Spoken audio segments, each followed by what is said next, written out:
খবর শুনছেন আজকের সংবাদ ইউটিউব চ্যানেল থেকে। জানাবো আজকের বাছাই করা কিছু গুরুত্বপূর্ণ তাজা সংবাদ। খবরের শুরুতেই দেখে নেব আজকের সংবাদ শিরোনাম। একই সময় দিল্লিতে তবু দেখা হলো না শ্রমিক দিলীপের, ফের জল্পনা বিজেপিতে। ভরসন্ধ্যায় ভাগরে খুন, রাস্তায় লুটিয়ে পড়লেন শওকত ঘনিষ্ঠ তৃণমূল নেতা। এবার বাংলায় ভোটের তালিকা সংশোধনের প্রস্তুতি নির্বাচন কমিশনের। সরছে নিম্নচাপ, থাকছে বৃষ্টি, আগামী সপ্তাহে ফের দুর্যোগের পূর্বাভাস। বাংলা বললেই বাংলাদেশি ঘুরিয়ে অসমের বাংলাভাষীদের বিদেশি বলে দেগে দিলেন হেমন্ত। আগে প্রাণ বাঁচান, ভুলেও কাশ্মীরে যাবেন না, শুভেন্দুর মন্তব্যের প্রবল সমালোচনায় তৃণমূল। মন্দিরে ঢুকে হিন্দু মহিলাকে বেধড়ক পেটালো ইসলামের কট্টরপন্থীরা, যোগী সরকার কি পদক্ষেপ নেবে? কুকুরকে পিটিয়ে খুন, গ্রেফতার স্কুলের প্রধান শিক্ষক। জলপাইগুড়িতে নাবালিকাকে ধর্ষণ ও খুন, 3 যুবককে ফাঁসির সাজা শোনালো আদালত। সুপ্রিম কোর্টের রায় কপিল সিব্বলের ক্ষোভ, এটা নির্বাচন কমিশনের কাজই নয়। বেছে বেছে নির্বাচনের আগেই ভোটার তালিকা সংশোধন কেন? সুপ্রিম কোর্টে প্রশ্নের মুখে নির্বাচন কমিশন। আধার কার্ড দেখালেই নাগরিকত্ব প্রমাণ হয় না, সুপ্রিম কোর্টে বড় দাবি কমিশনের।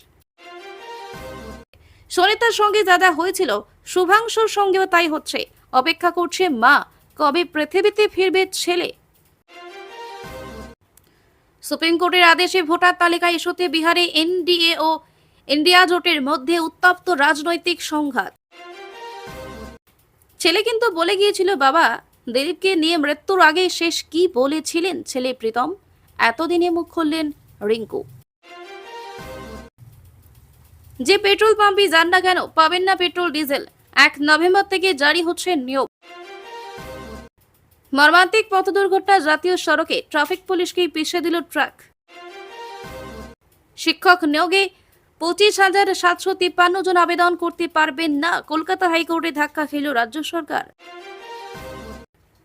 দিল্লিতে দিলীপ ঘোষের গেম চেঞ্জার ঘোষণা 21শে জুলাই।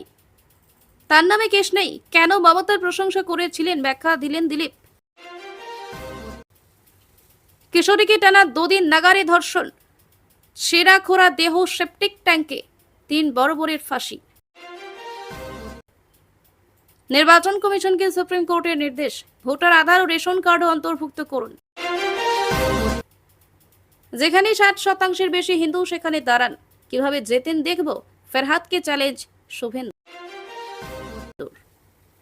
সংখ্যালঘু ভোট টানতে মরিয়া বঙ্গ বিজেপি, ফেরহাদের সন্তানের প্রসঙ্গ তুলে আক্রমণ শ্রমিকের। 93 কোটির প্রতারণা, দিল্লির সম্পত্তির অভিযোগে 7 সকালে মুকুন্দপুরে হানা ইডির অধরা অভিযুক্ত। আমি তালা বন্ধ করিনি, মেন্টাল সাপোর্টে দিয়েছি, মন্তব্য বালিগঞ্জ সায়েন্স কলেজের অভিযুক্তের। পদ্মপাড়ে মহিলা পদাধিকারীরা আজ স্যার নন, হাসিনা জামানার সম্বোধন নিয়ম রাখতে চাইছেন না ইউনুস। চিকিৎসক নিগ্রহ কাণ্ডে কাঞ্চন মল্লিককে দোষলেন কুণাল, দিলেন বিশেষ বার্তা। দিল্লিতে আটক বাংলার পরিযায়ী শ্রমিকদের বর্তমান অবস্থান কোথায়, কেন্দ্রের কাছে জানতে চাইল হাইকোর্ট। 11 দিনের মাথায় জামিন বেবির, বৃদ্ধ সিপিএম নেতা অনিল বলছেন 100 বার উচ্চ আদালতে যাব। সরকারি চাকরি নিয়োগে বড্ড দেরি, 30 দিনের মধ্যে পুলিশি যাচাই সহ বাকি পরীক্ষার নির্দেশ নবান্নের। অগ্নিমিত্রার সঙ্গে নাকি দেখা করেছিলাম, বিজেপিতে যাওয়া নিয়ে সবটা বলে দিলেন প্রান্তিক রাজন্যা। বিল বকেয়া থাকলেও ছাড়তে হবে মৃতদেহ, বেসরকারি হাসপাতালে দাদাগিরিতে রাষ্ট্রান্তে উদ্যোগী অসম। পঞ্চায়েতের আয়ের 50% জনস্বার্থে বাধ্যতামূলক, করা পদক্ষেপ নবান্নের। তোমাকেই চাই, এই বাংলাতেই চাই, মমতার ভূয়সী প্রশংসায় বিজেপির নতুন রাজ্য সভাপতি শ্রমিক। নোটের বদলে বাজারে আসছে 50 টাকার কয়েন, কেন্দ্র জানালো। বিস্তারিত খবর শোনানোর পূর্বেই আপনাদের কাছে করব একটি ছোট্ট অনুরোধ, আমাদের চ্যানেলে নতুন হয়ে থাকলে চ্যানেলটি সাবস্ক্রাইব করবেন। আসছি বিস্তারিত খবরে। প্রাক্তন ও বর্তমান দুজনেই দিল্লিতে, বলা ভালো দুজনেই ছিলেন সাংসদিক, অথচ সন্ধির ৪৮ ঘন্টার মধ্যেই কি ছন্দপতন। রাজধানীতে বঙ্গ বিজেপির দুই নেতাকে নিয়ে জোর জল্পনা, কারণ একই সময় দিল্লিতে থাকলেও মুখোমুখি হলেন না বঙ্গ বিজেপির বর্তমান সভাপতি শ্রমিক ভট্টাচার্য, প্রাক্তন সভাপতি দিলীপ ঘোষ। অথচ বুধবার দিলীপ দলীয় কার্যালয়ে গিয়ে শীর্ষ নেতৃত্বের সঙ্গে বৈঠক করা ২৪ ঘন্টার মধ্যে বিজেপির সাধারণ সম্পাদক সংগঠন BL সন্তোষ ও বাংলার পর্যবেক্ষক সুনীল বনশালীর সঙ্গে বৈঠক করলেন শ্রমিক। শুক্রবার সর্বভারতীয় সভাপতি JP নাড্ডার সঙ্গে দেখা করবেন তিনি। দিল্লিতে পাড়ি খেয়ে বাংলায় দলের সংগঠন নিয়ে মুখ খোলেন তিনি। রাজ্যের অনেক বুথেই যে এজেন্ট দেওয়ার পরিস্থিতি বিজেপি, তাও নেই অকপট স্বীকার করেন। ভর সন্ধ্যায় চাঞ্চল্যকর ঘটনা ভাঙড়ে। খুন ভাঙড়ের চালতাবিড়িয়ায় গুরুত্বপূর্ণ তৃণমূল নেতা রাজ্জাক খাঁ। বৃহস্পতিবার সন্ধ্যায় বাড়ি ফেরার পথে মাঝরাস্তায় তাকে লক্ষ্য করে গুলি করা হয় বলে অভিযোগ। সঙ্গে সঙ্গে রাস্তায় লুটিয়ে পড়েন তিনি। ক্যানিং পূর্বের বিধায়ক শওকত মোল্লার ঘনিষ্ঠ বলে পরিচিত রাজ্জাক খাঁ তার গুলিবিদ্ধ হওয়ার ঘটনায় উত্তেজনা ছড়িয়েছে এলাকায়। জানা গিয়েছে, এদিন ভাগড় থেকে বাড়ি ফিরছিলেন রাজ্জাক খাঁ। আচমকা কয়েকজন দুষ্কৃতী তাকে গুলি করে পালিয়ে যায়। প্রত্যক্ষদর্শীদের দাবি, ঘটনাস্থলে লুটিয়ে পড়েন রাজ্জাক, সেখানে তার মৃত্যু হয় বলে জানা গিয়েছে। খবর পেয়ে ঘটনাস্থলে যাচ্ছে বিশাল পুলিশ বাহিনী। মৃতদেহ উদ্ধার করে ময়না তদন্তের জন্য নিয়ে যাওয়া হচ্ছে। গুলি করার পাশাপাশি নৃশংসভাবে কোপানো হয়েছিল বলে অভিযোগ বিধায়ক শওকত মোল্লার। ISF এর দিকে আঙুল তুলেছেন তিনি। শওকত মোল্লা জানান, বৃহস্পতিবার তৃণমূলের পরপর দুটি বৈঠকে যোগ দিয়েছিলেন রাজ্জাক। সেই মিটিং শেষ করে বাড়ি ফিরছিলেন তিনি। সরাসরি ISF বিধায়কের নাম নিয়ে তৃণমূল বিধায়ক বলেন, নওশাদ সিদ্দিকের মদতে খুন করা হয়েছে। বিকেল থেকে দুটো মিটিং শেষ করে বাড়ি ফিরছিল রাজ্জাক, তাকে গুলি করে কুপিয়ে খুন করা হয়েছে। আসলে ভাঙড় এলাকায় তাদের অস্তিত্ব বিলীন হয়ে যাচ্ছে বলে এই সমস্ত কাজ করছে। পুলিশকে বলবো, অবিলম্বে এই সমাজ বিরোধীদের গ্রেপ্তার করতে হবে ও দৃষ্টান্তমূলক শাস্তির ব্যবস্থা করতে হবে। পশ্চিমবঙ্গে 2026 সালে বিধানসভা নির্বাচন, এর আগে জাতীয় নির্বাচন কমিশন ভোটার তালিকায় সংশোধন পরিকল্পনা করেছে।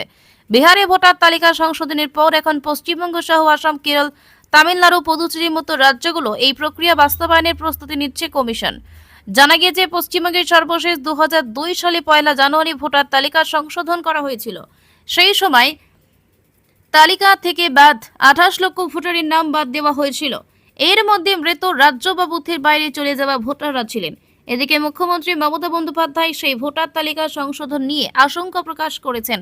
তিনি বলেছেন, বিহার বিধানসভা নির্বাচনের আগে SIR জারি করা ষড়যন্ত্র হতে পারে এবং তার পরবর্তী লক্ষ্য হতে পারে। এদিকে ঘুরপথে NRC বলছেন মমতা। নিম্নচাপ সরেছে ঝাড়খণ্ডের দিকে, আজ আরও সরবে ছত্তিশগড়ের দিকে। কলকাতা সংলগ্ন জেলাগুলোতে বৃষ্টি কমবে, বাড়বে পশ্চিমাঞ্চলে। তবে বেহাল পরিস্থিতি দক্ষিণ 24 পরগনার। উত্তরবঙ্গে আরও ভারী বৃষ্টির সতর্কতা। তবে দুর্যোগ সাময়িকভাবে কমলে আগামী সপ্তাহে একাধিক জেলায় রয়েছে ভারী বৃষ্টির সতর্কতা। দক্ষিণবঙ্গের আবহাওয়া গত কয়েকদিনের তুলনায় অনেকটাই আবহাওয়া উন্নতি হয়েছে, তবে এখনও বৃষ্টি কমার লক্ষণ নেই। আগামী সপ্তাহে বাংলার আকাশে রয়েছে ফের দুর্যোগের মেঘ। নিম্নচাপ সরেছে ঝাড়খণ্ডের দিকে। আপাতত দক্ষিণবঙ্গের উপকূলবর্তী এলাকায় তুলনায় কম বৃষ্টি হলে পশ্চিমবঙ্গের জেলাতে প্রবল বৃষ্টির আশঙ্কা রয়েছে। এছাড়াও দক্ষিণবঙ্গের প্রায় সব জেলাতেই বিক্ষিপ্তভাবে বজ্রবিদ্যুৎ সহ হালকা থেকে মাঝারি বৃষ্টি হবে। 12-7-25 হালকা থেকে মাঝারি বৃষ্টির পূর্বাভাস দক্ষিণবঙ্গের একাধিক জেলায়। পুরুলিয়া, বাঁকুড়া, পশ্চিম মেদিনীপুর, পূর্ব পশ্চিম বর্ধমান, বীরভূম, মুর্শিদাবাদে বৃষ্টিপাতে হলুদ সতর্কতা জারি করা হয়েছে। 12-7-25 থেকে 13-7-25 দক্ষিণবঙ্গের সব জেলাতে বজ্রবিদ্যুৎ সহ বৃষ্টির পূর্বাভাস জারি করা হয়েছে। 14-7-25 বজ্রবিদ্যুৎ সহ হালকা থেকে মাঝারি বৃষ্টির পূর্বাভাস রয়েছে দক্ষিণবঙ্গের সব জেলাতে। 15-7-25 দক্ষিণবঙ্গের সব জেলাতে বজ্রবিদ্যুৎ সহ বৃষ্টির পূর্বাভাস জারি করা হয়েছে। ভারী বৃষ্টি হতে পারে উত্তর 24 পরগনা, দক্ষিণ 24 পরগনা, পুরুলিয়া জেলায় জারি হলুদ সতর্কতা। 16-7-25 বজ্রবিদ্যুৎ সহ বৃষ্টি হতে পারে নদিয়া, মুর্শিদাবাদ, পশ্চিম বর্ধমান এবং বীরভূমে। এছাড়া দক্ষিণবঙ্গের অন্যান্য জেলাতে হবে বৃষ্টি। উত্তরবঙ্গের আবহাওয়া, বৃহস্পতিবারে জলপাইগুড়ি, আলিপুরদুয়ারে ভারী বৃষ্টির সতর্কতা। শুক্রবারে ও শনিবারে ভারী বৃষ্টির সম্ভাবনা নেই। বজ্রবিদ্যুৎ সহ হালকা থেকে মাঝারি বৃষ্টি বিক্ষিপ্তভাবে। উপরের দিকে 5 জেলাতে বেশি বৃষ্টির সম্ভাবনা।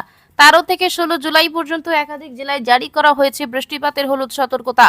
12-7-25 উত্তরবঙ্গের সব জেলাতে বজ্রবিদ্যুৎ সহ বৃষ্টির পূর্বাভাস জারি করা হয়েছে। মালদা, উত্তর দিনাজপুর, দক্ষিণ দিনাজপুর বেশি বৃষ্টি হতে পারে।